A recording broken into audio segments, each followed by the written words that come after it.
Olá, tudo bem, gente? Vamos ter uma aula hoje de ciclos biogeoquímicos, um assunto muito cobrado em provas de vestibulares e que tem muita chance de cair agora aí nesse próximo vestibular, né? Então vamos lá. Começando aqui com o ciclo da água, né? Vocês podem ver aqui na projeção. Sem querer insultar a sua inteligência, a gente precisa falar um pouquinho a respeito do ciclo da água para a gente poder entender alguns processos importantes aqui, né? Tudo começa com a evaporação da água que acontece, né, com a incidência de radiação solar sobre a superfície da água. O que acontece? Com a radiação solar, né, incidindo sobre a superfície, a água tende sempre a evaporar, né, e atingir altas, né, ser elevada na atmosfera até que a temperatura diminua. Quando essa temperatura acaba diminuindo, o que vai acontecer? A água que estava no estado de vapor, ela vai se condensar e a água que condensa, né, na atmosfera, formando as nuvens, vai acabar precipitando, né? Não necessariamente essa água pode precipitar no mesmo local que ela evaporou. Ela pode acabar precipitando em outras regiões também. E o que mais? Essa água ela pode precipitar de três formas. A gente vai ter lá gelo, né, que a gente chama de granizo, a água precipitando na forma de granizo, no estado sólido. A gente pode ter água precipitando no estado líquido, que a gente vai chamar de chuva, e a água precipitando na forma de neve, né? São as três formas de precipitação da água. Uma vez que a água precipita novamente sobre a superfície do planeta, essa água tem duas alternativas. A primeira, ela pode percolar, né? Ou ela pode escoar. A água percolando, ela vai para o solo e infiltra-se nas rochas, formando o que a gente chama de lençol freático. E a água que escoa pela superfície vai formar os rios, os lagos, e uma hora ou outra vai acabar parando de volta nos oceanos, tudo bem? Então, esse é basicamente o ciclo da água, é uma coisa bastante simples, todo mundo já está meio careca de saber. Mas tudo bem, o que mais nos interessa aqui é o seguinte, duas informações que são muito cobradas em provas de vestibular. Como a água faz um ciclo, os seres humanos são completamente incapazes de modificar a quantidade total de água que existe no planeta. A quantidade não dá para diminuir. A quantidade de água que existe no planeta é a mesma desde sempre, né? Agora, o que a gente pode acabar alterando nesse ciclo da água, com certeza, é a qualidade dessa água e se ela está própria ou não para o consumo dos seres humanos, tudo bem? Uma das formas que a gente mais consegue alterar, né, esse ciclo da água é através da atividade industrial. Vocês vão ver aqui no slide, vocês podem acompanhar comigo, né? Aqui eu estou mostrando para vocês o que pode acontecer nesse ciclo da água, que é a alteração, né, desse ciclo com a emissão de gases poluentes para a atmosfera. A gente pode ter aí, ó, emissão de gases contendo enxofre, emissão de gases contendo, né, nitrogênio e tudo mais. Uma vez na atmosfera, esses gases podem acabar se combinando com o vapor de água, que se elevou graças à evaporação, e a consequência disso é a formação ou de ácido sulfúrico ou de ácido nítrico na atmosfera. Então tá aqui, ó, no slide vocês podem observar que as emissões de gases poluentes pelas indústrias, pela atividade industrial, né, e por aí vai, podem acabar se misturando esses gases com, né, o vapor de água que está na atmosfera e precipitando. Ora, se a gente tem aqui uma precipitação de chuva, de água na forma líquida, juntamente com alguns ácidos que formaram-se juntamente com a água lá na atmosfera, o que a gente vai chamar essa chuva? De chuva ácida, né? Vocês podem observar que a chuva ácida, à medida que ela vai precipitando, né, ela pode causar alguns efeitos. Essa chuva pode precipitar em regiões não habitadas por seres humanos e provocar aí a morte de alguns vegetais, né? Ao cair em algum corpo d'água, ela pode provocar a morte de alguns desses animais, como você consegue observar aqui, né, de peixes ou de outros vertebrados que possam estar nesses corpos d'água. Mas também essa água, essa chuva ácida pode acabar precipitando nas cidades, pode acabar precipitando nas regiões urbanas, né? A consequência disso pode ser a deterioração de alguns monumentos históricos, a deterioração da fachada de alguns edifícios e por aí vai. É lógico que por causa da chuva ácida, se você está no meio da rua ou coisa desse tipo, né, ninguém vai sair sendo corroído pela água ou coisa do tipo, né? Se você está lá no meio da cidade, no meio da rua, e começa a cair uma chuva levemente ácida, não vai ser, ah, meu Deus, minha pele está corroendo. Não, nada disso. Né? Mas alguns efeitos podem acabar, ao longo prazo, sendo bastante prejudiciais para aquela região, principalmente para os ambientes mais naturais, tudo bem? Então, das provas de vestibulares, o que mais pode ser cobrado de vocês aí a respeito das alterações do ciclo da água, né, é esse efeito aí da chuva ácida, tudo bem? Então, ó, agora falando um pouco de ciclo do carbono, um ciclo extremamente importante para a sua prova do vestibular. Por quê, galera? O ciclo do carbono ele está relacionado com um dos efeitos mais famosos que todo mundo tem ouvido falar hoje em dia, que é o tal do efeito estufa e o famigerado aí, aquecimento global. Então vamos entender como isso funciona um pouquinho falando aqui do ciclo do carbono. Me acompanha aqui na projeção novamente. Então, ó, basicamente no ciclo do carbono, a gente está falando aqui de dois processos metabólicos muito importantes para os seres vivos. O primeiro deles, que eu vou destacar aqui, é a fotossíntese, tudo bem? Todo mundo já sabe que a fotossíntese é o processo pelo qual as plantas nos ecossistemas terrestres e as algas nos ecossistemas aquáticos são capazes de absorver o gás carbônico que está presente na atmosfera, assimilar esse gás carbônico, né, por meio daquelas reações de escuro que acontecem na segunda etapa da fotossíntese, e essa planta acaba assimilando esse gás carbônico e transformando esse gás carbônico em matéria orgânica para a própria planta, tudo bem? Essa matéria orgânica que foi formada na fotossíntese, ela pode acabar sendo utilizada nas reações de respiração celular pela própria planta e voltando para a atmosfera na forma de CO2. Todo mundo sabe que a fotossíntese fixa o gás carbônico e a respiração, né, devolve esse gás carbônico para a atmosfera. Então a gente já tem aqui a primeira parte do nosso ciclo do carbono. A assimilação do CO2 feita pelas plantas através da fotossíntese e a própria emissão desse CO2 de volta para a atmosfera por meio da respiração. Tudo bem. Agora, e se a gente tiver um determinado animal, né, se alimentando dessa planta que assimilou o CO2 por meio da fotossíntese? O que vai acontecer vai ser o seguinte: a matéria orgânica vai ser transferida por meio da alimentação do nível dos produtores para o nível dos consumidores primários, né? Uma vez que esse animal assimila essa matéria orgânica, esse carbono que está presente lá na matéria orgânica da planta, ele pode utilizar essa matéria orgânica para a produção de energia através da respiração celular também. E a consequência disso é que este animal agora vai devolver o CO2 para a atmosfera por meio da respiração.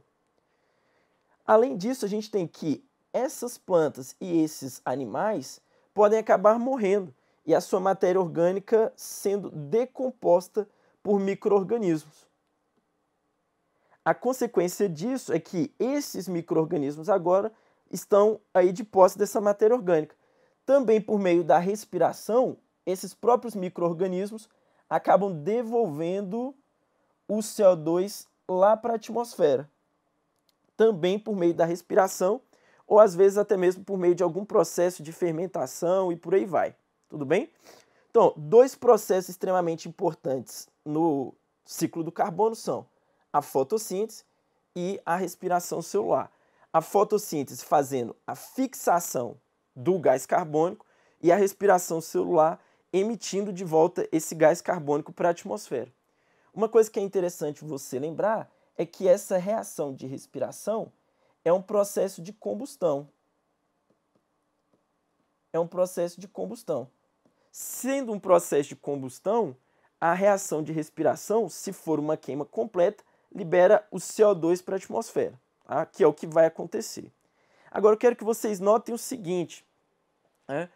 Notem o seguinte, Aqui a gente tem a planta, né, com o CO2. Aliás, assimilou o CO2 na forma de matéria orgânica lá para ela através da fotossíntese. Se essa planta morre e não é totalmente decomposta, a gente vai ter ali no solo, ou até mesmo na crosta terrestre, na litosfera, um acúmulo desse CO2, dessa matéria orgânica, aliás, que não foi completamente decomposta pelos micro-organismos. A consequência disso, olha para cá, é a formação de depósitos de matéria orgânica de organismos que não foram totalmente decompostos ao longo do tempo. Suponha o seguinte, que aqui nesse ecossistema aquático marinho, um determinado organismo tenha morrido e acabou sendo depositado aqui no fundo do assoalho oceânico. Com o passar do tempo, sedimentos vão sendo depositados sobre a matéria orgânica, que não foi completamente decomposta, e com o aumento da temperatura e da pressão nessas camadas mais aqui abaixo, a gente vai ter um processo de diagênese, que é a formação de rochas sedimentares. Como a matéria orgânica não foi totalmente decomposta, ela acabou ficando presa, retida aqui, formando literalmente depósitos de matéria orgânica na crosta terrestre. Ora, essa matéria orgânica contém bastante energia que os seres vivos utilizavam na reação de respiração. Mas, uma vez que esses depósitos estejam aqui, nós podemos, por meio de plataformas de petróleo ou qualquer outra forma de extração, conseguir remover estes componentes fósseis que estão presos na litosfera. Ora, todos eles são fósseis, porque são vestígios de organismos que viveram no passado e podem ser utilizados para a produção de energia, por isso nós vamos chamá-los de combustíveis fósseis. Galera, os combustíveis fósseis são depósitos de matéria orgânica retido na litosfera. Sendo assim, eles estão ali armazenando o CO2. Vamos voltar para o slide anterior para eu te mostrar uma coisa. O CO2 voltava aqui para a atmosfera, por meio das reações de respiração. Se a gente está com um monte de matéria orgânica aqui no solo e eu estou depositando essa matéria orgânica lá, teoricamente eu estou diminuindo a concentração de CO2 na atmosfera, porque a matéria orgânica está retida na litosfera e não volta na forma de gás carbônico. Galera, se a gente começa a puxar, a retirar essa matéria orgânica da litosfera e a queimar esse combustível, a gente vai ter uma maior liberação de gás carbônico para a atmosfera novamente. Então, a queima dos combustíveis fósseis pode provocar um efeito muito famoso que todo mundo já está acostumado, já ouviu bastante, que é o tal do efeito estufa. O que é o efeito estufa? Ele está totalmente relacionado com a liberação de gás carbônico para a atmosfera. Por que é a liberação de gás carbônico para a atmosfera por parte dos seres humanos? Porque nós queimamos os combustíveis fósseis, aqueles depósitos de matéria orgânica que estavam na litosfera, para a produção de energia, para movimentar as indústrias, os automóveis, entre outras coisas aí que nós vamos utilizar. Então, me acompanha aqui novamente. Efeito estufa é o seguinte, a gente tem aqui a radiação solar sendo incidida sobre a superfície do planeta. Se você observar aqui o desenho, dá para ver, radiação solar incidindo sobre a superfície do planeta. Ora, a gente sabe que o planeta Terra está envolto por uma camada de gases que nós chamamos de atmosfera. Essa camada de gases tem várias funções. Uma delas é nos proteger do excesso de radiação solar que penetra para a superfície do planeta. Galera, essa atmosfera está cheia de gases que nós vamos chamar de gases estufa. Então, vou escrever aqui, gases estufa. Dentre esses gases estufa, nós temos aqui os principais: vapor de água, o CO2, gás carbônico, e o metano. São aí relacionados, tidos como os principais gases estufa. Mas enfim, o que vem a ser esse processo de efeito estufa? A radiação solar incide sobre a superfície do planeta, mas parte dessa radiação que chega, parte dela é refletida de volta para o espaço. Outra parte é refletida na superfície e acaba retornando, né, para a superfície do planeta. Incide na atmosfera, volta para a superfície do planeta. Volta para a superfície do planeta, incide de volta sobre a atmosfera. Volta de novo, incide de volta para a atmosfera. E assim sucessivamente. Ora, esse processo é um processo extremamente natural que acaba aumentando a temperatura na superfície da Terra. Se não existisse esse processo de efeito estufa, a temperatura seria bem menor do que ela é, na verdade. Então, consideramos o efeito estufa um processo natural, né? É um processo com certeza natural e extremamente benéfico. Extremamente benéfico, porque vai manter a temperatura do planeta a níveis razoáveis, tudo bem? O problema é o seguinte, lembra lá dos combustíveis fósseis? Esses combustíveis fósseis, a gente começa a queimá-los para formação de energia, né? Para gerar energia para as nossas atividades, e esse combustível fóssil, assim que ele é queimado nessas usinas, nos automóveis e tudo mais, ele acaba liberando aí CO2 para a atmosfera, aumentando a concentração de CO2 na atmosfera, consequentemente criando uma espécie de camada mais espessa aqui na atmosfera. A consequência disso é que a radiação solar, uma vez incidida sobre a atmosfera, vai ficar mais tempo retida na superfície do planeta.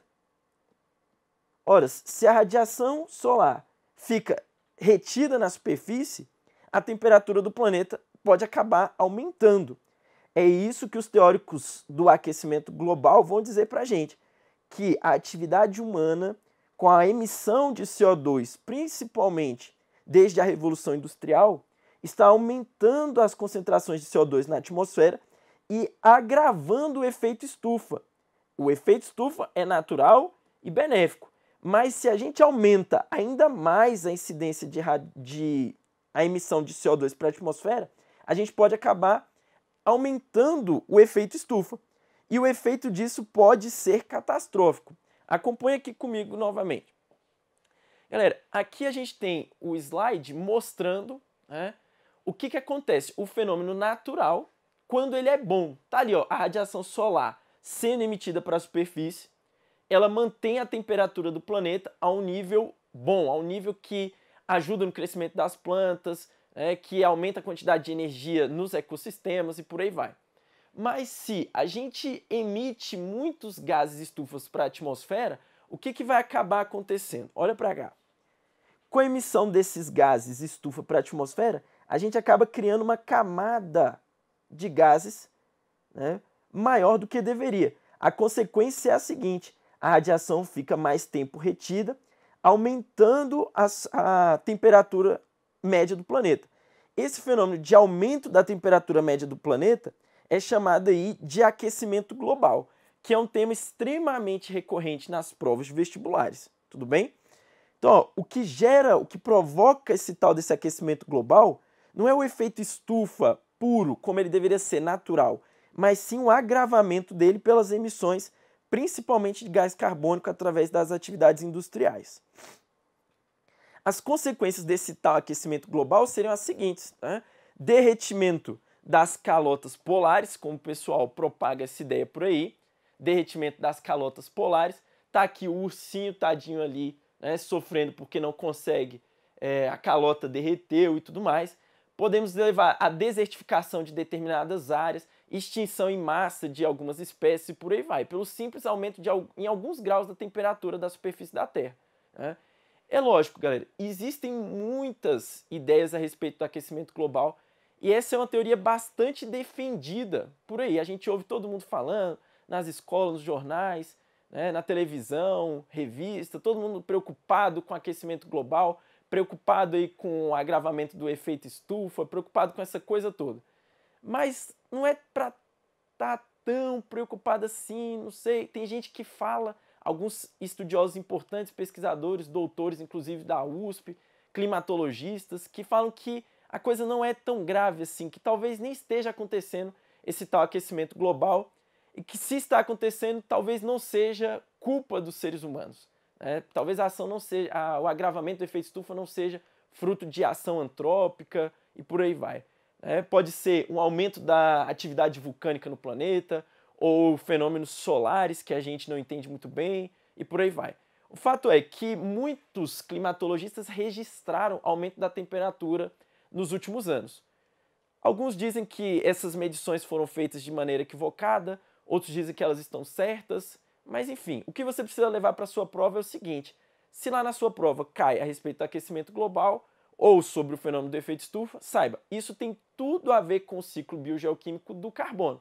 A gente queima o combustível fóssil, novamente aqui, ó, a queima dos combustíveis fósseis pela atividade industrial emite mais CO2 para a atmosfera e a consequência disso é o aumento da temperatura ao longo da superfície, tudo bem?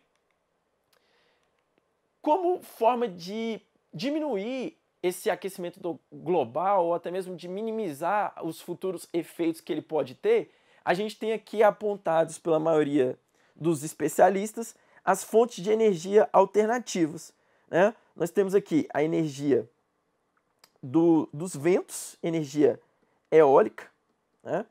A gente tem aqui a energia solar sendo captada, até mesmo os biocombustíveis, biocombustíveis, apontados aí como forma de combater o agravamento do efeito estufa ou até mesmo o fenômeno do aquecimento global.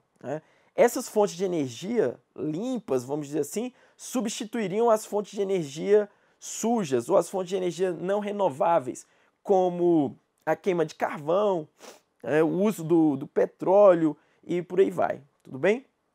Então é isso. Para a sua prova, lembre disso. O ciclo do carbono está atrelado aí ao efeito estufa e ao aquecimento global. Maravilha. Outro ciclo biogeoquímico também extremamente importante é o ciclo do oxigênio.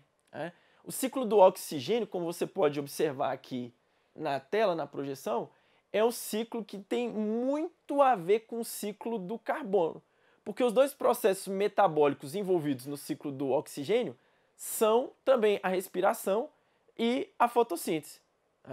A fotossíntese e a respiração vão participar aí também do ciclo do oxigênio da mesma forma que aconteceu lá no ciclo do carbono. Só que aqui agora a gente tem que lembrar o seguinte: a fotossíntese lá no ciclo do carbono era quem assimilava e fixava o CO2 nas plantas na forma de matéria orgânica. Já na respiração, a fotossíntese é quem vai emitir, liberar esse CO2 para é que vai liberar o gás oxigênio para a atmosfera. Já a reação de respiração, vai captar esse gás oxigênio para ser utilizado aí durante as etapas bioquímicas, tudo bem? Então vem comigo aqui na tela para a gente entender melhor como funciona o ciclo do oxigênio.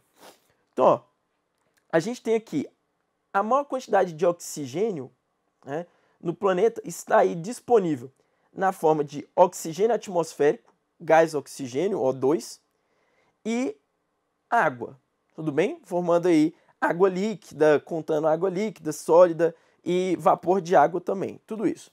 Além disso, a gente tem também um pouco ali de oxigênio juntamente com a molécula de gás carbônico, na molécula de gás carbônico, tudo bem? Então o que acontece? A gente vai utilizar esse gás oxigênio na reação de respiração, e esse gás oxigênio vai ser liberado de volta para a atmosfera por meio da fotossíntese. Esse gás oxigênio vai ser liberado ali de volta para a atmosfera por meio da fotossíntese, tudo bem? O que mais? A gente tem o vapor de água condensando e caindo, precipitando na forma de água líquida. Essa água depois pode acabar sendo utilizada pelos seres vivos, seja por meio da absorção das raízes das plantas ou pelos animais se hidratando e por aí vai. E a gente tem também esse oxigênio, esse elemento químico, o oxigênio, acabando sendo assimilado aí por micro-organismos durante os processos de decomposição, ou dos animais ou das plantas. Uma vez que esses micro-organismos podem acabar eliminando a água de volta para a atmosfera, vapor de água, a gente tem aqui, ok? A transpiração das plantas também, devolvendo esse oxigênio aí para a atmosfera na forma de vapor de água, né? As plantas absorvendo o gás carbônico contendo o elemento químico oxigênio, também aí por meio da fotossíntese e por aí vai, tudo bem? Então o ciclo do oxigênio é um ciclo bastante simples, né? Envolve aí os processos de respiração e os processos de fotossíntese, tudo bem? Lembrando também que a água está envolvida e o gás carbônico também está envolvido, da mesma forma que o gás carbônico também estava envolvido lá no ciclo do carbono, como a gente já falou. Maravilha. Então o ciclo do oxigênio, bem simplesinho, sem muita perrepes aí. Ok. Galera, agora um dos ciclos mais difíceis, né, com algumas etapazinhas um pouquinho complicadas, é o ciclo do nitrogênio, esse que está projetado aí para vocês. Então, ó, no ciclo do nitrogênio, a gente tem uma dificuldade relacionada a ele. Qual é essa dificuldade? Ora, a maior parte do nitrogênio disponível na Terra está na forma de gás nitrogênio, N2, ou também chamado de nitrogênio molecular.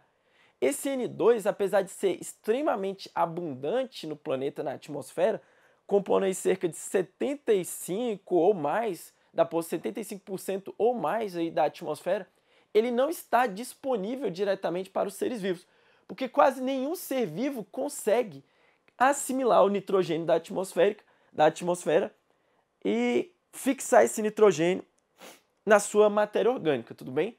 Então a gente vai precisar de alguns organismos especiais que consigam fazer esse processo para a gente. Então olha para cá, tudo começa aqui no ciclo do nitrogênio, quando a gente tem o nitrogênio atmosférico, gás nitrogênio, aqui, né, sendo fixado, assimilado por algum micro-organismo. Ora, a gente tem que os micro-organismos capazes de fixar o nitrogênio são bactérias. Nós vamos chamar essas bactérias capazes de capturar o nitrogênio atmosférico e fixá-lo no solo ou nas raízes de algumas plantas de bactérias fixadoras de nitrogênio. Tudo bem? Bactérias fixadoras de nitrogênio são aquelas que vão capturar o nitrogênio atmosférico e vão fixá-lo no solo ou nas raízes de algumas plantas. Entre essas bactérias, uma delas se destaca bastante. São bactérias do gênero Rhizobium. Bactérias do gênero Rhizobium.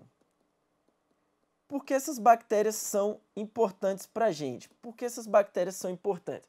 Ora, galera, essas bactérias do gênero Rhizobium, elas são importantes porque elas podem fazer uma associação simbiótica com as raízes das plantas leguminosas, como, por exemplo, o feijão, a soja, e por aí vai. A associação dessas bactérias do gênero Rhizobium com as raízes dessas plantas leguminosas acabam criando nódulos nas raízes, né? E essas bactérias vão fixar diretamente o nitrogênio atmosférico para as plantas, e as plantas vão absorver esse nitrogênio e fixá-lo na sua matéria orgânica aí, na produção dos seus componentes bioquímicos, diretamente, sem a necessidade de outros mediadores ou de outros processos intermediários. Então essas bactérias são muito importantes, porque elas são capazes de fazer essa fixação diretamente na planta, tudo bem? O que mais? A gente pode ter bactérias fixadoras de vida livre, que vão acabar fixando o nitrogênio atmosférico no solo. Galera, essas bactérias fixadoras de nitrogênio no solo fazem esse processo de fixação ao transformarem o nitrogênio atmosférico em amônia. Tá aqui, ó. Elas vão transformar o nitrogênio atmosférico que elas absorveram em amônia por meio de uma reação chamada de amonificação. Galera, essas bactérias fixadoras são um pouquinho diferentes daquelas outras que a gente acabou de falar, porque elas vivem livremente no solo, enquanto as bactérias do gênero Rhizobium acabavam fixando o nitrogênio diretamente nas raízes das plantas. O que mais? Apesar de alguns vegetais conseguirem assimilar a amônia do solo, a maior parte das plantas é incapaz de fazer isso. Então a gente não pode parar o ciclo por aqui. Outras bactérias vão acabar transformando essa amônia para a gente em um outro componente, que nós vamos chamar de nitrito, NO2-. Tá aqui, ó, o nitrito. Galera, as bactérias capazes de transformar a amônia em nitrito são conhecidas como bactérias nitrificantes, tudo bem? E elas fazem a transformação da amônia em nitrito por meio de uma reação que a gente chama de nitrificação. Ora, as bactérias mais importantes que fazem essa transformação da amônia em nitrito são bactérias do gênero que a gente chama de nitrosomas. Tá? Nitrosomas ou nitrosomonas, depende aí do lugar onde você vai estar lendo, tudo bem? Então, essas bactérias aí, nitrosoma, ela é capaz de transformar a amônia, que foi produzida pelas bactérias fixadoras, em nitrito. Ora, o nitrito é um componente tóxico que vai aparecer lá no solo, mas ele vai ser rapidamente convertido em um componente que pode ser facilmente assimilado por qualquer planta, que é o nitrato, NO3-. As bactérias que fazem a transformação do nitrito em nitrato também são chamadas nitrificantes.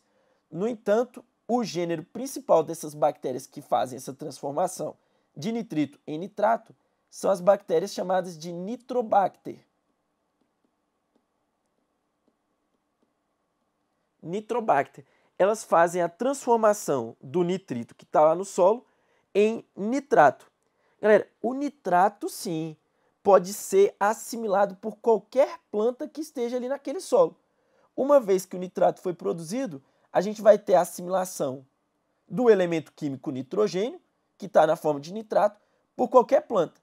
A planta vai incorporar o nitrogênio na sua matéria orgânica, principalmente em qual tipo de biomolécula o nitrogênio vai ser tão importante. Principalmente na composição dos ácidos nucleicos, né, porque o ácido nucleico lá tem um componente que é a base nitrogenada, e também na composição dos aminoácidos, que vão formar as nossas proteínas. Afinal de contas, aminoácido tem um grupamento amina e um grupamento ácido carboxílico. O grupamento amina é produzido a partir do nitrogênio que foi assimilado aí pelos vegetais. Uma vez essa matéria orgânica nos vegetais que contém o elemento químico nitrogênio, as plantas podem acabar sendo consumidas aí por alguns animais e, se mortas, sendo decompostas. A mesma coisa acontece com os animais mortos, são decompostos e transferem esse elemento químico nitrogênio para os decompositores. Os decompositores, nas suas reações metabólicas, podem acabar devolvendo esse nitrogênio para o solo na forma de amônia, tudo bem? Agora, galera, a gente tem aqui, ó, o nitrogênio atmosférico foi absorvido, foi fixado, assimilado, aliás, pelas bactérias fixadoras ali, né? Tanto aquelas do gênero Rhizóbio nas raízes das leguminosas, quanto aquelas bactérias fixadoras livres que que fixaram o nitrogênio na forma de amônia no solo. A amônia foi transformada em nitrito pela ação das bactérias nitrificantes e outras bactérias também nitrificantes, mas do gênero Nitrobacter, transformaram o nitrito em nitrato, que foi assimilado pelas plantas e posteriormente transferido aos animais. Ora, mas esse nitrato, ele pode acabar sendo devolvido para a atmosfera por meio de uma reação que a gente vai chamar de desnitrificação. As bactérias responsáveis pela transformação do nitrato em nitrogênio atmosférico novamente, nós vamos chamar de bactérias desnitrificantes. Por quê? Porque elas vão retirar o nitrato do solo e vão emiti-lo de volta para a atmosfera, só que agora na forma de nitrogênio atmosférico, por meio de uma reação de desnitrificação. Tudo bem? Para a gente finalizar essa parte aqui, você só precisa entender um negocinho. A reação aqui de transformação da amônia em nitrito e do nitrito em nitrato é uma reação que acaba liberando energia. E a bactéria nitrosoma ou as bactérias Nitrobacter utilizam a energia liberada nessa reação para a formação da sua própria matéria orgânica, num processo conhecido como quimiossíntese. Então, ó, todas essas bactérias nitrificantes, na realidade, são bactérias quimiosintetizantes, que conseguem produzir a sua própria matéria orgânica utilizando a energia de algumas reações químicas. Tá? Então, Tá aí o ciclo do nitrogênio, um ciclo muito cobrado em prova, ok? Um outro detalhe que a gente pode adicionar aqui, galera, é que para adubação do solo, para aumentar a fertilidade do solo, muitos cultivadores, plantadores aí, tudo mais, agricultores vão utilizar adubos químicos, contendo principalmente nitrato, e vão jogar isso no solo para aumentar a fertilidade daquele solo. Outra coisa que a gente pode fazer também é utilizar a técnica de adubação verde, plantando leguminosas numa determinada região. Depois de mortas, como elas absorvem muito nitrogênio, por meio das bactérias fixadoras do gênero Rhizóbio, quando elas morrem, elas acabam fertilizando o solo devido ao excesso de nitrogênio que elas possuem, tudo bem? Então tá aí, ó, adubação verde e adubação química contendo nitrato são duas formas de aumentar a fertilidade do solo. Maravilha. Então, galera, por hoje é só, a gente terminou aí, falamos aí dos ciclos biogeoquímicos. Lembre-se deles aí para suas provas de vestibular e eu espero que você tenha aí uma boa preparação e boas provas. É isso, obrigado, falou.